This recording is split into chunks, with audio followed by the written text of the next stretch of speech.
News tonight. Majority of Jamaicans say state of public emergency is an effective crime-fighting tool. The results in the RGR Gleaner Group Don Anderson poll.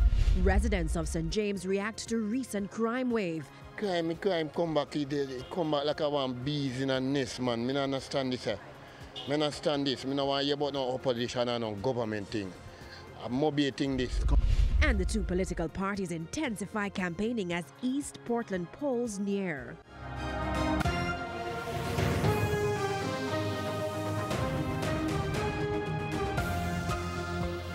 Good evening and welcome to Primetime News on air and online at onespotmedia.com. I'm Archibald Gordon. And I'm Janella Precious. Also this evening, the top business stories, and Herman Green has our preview. Thanks, Janella. Well, the Small Business Association of Jamaica is weighing in on the dispute involving farmers at the Bernard Lodge in St. Catherine. The association said it's not only unfair to farmers, but has also taken issue with the national land policy. I'll have the details in the business day. And from Herman to Jordan Fort. Wow, okay. What's happening in sports? Well, Archie, if you thought the relegation battle was hot in the Red Stripe Premier League, I'll tell you why the battle for the $1 million top prize could heat up after tonight's Monday night fixture. More in Primetime Sports Monday.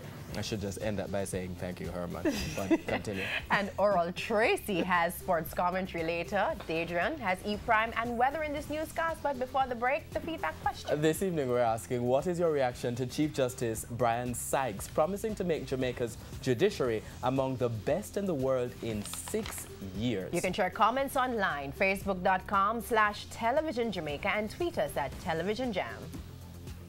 Stay with us. Primetime News returns right after this break.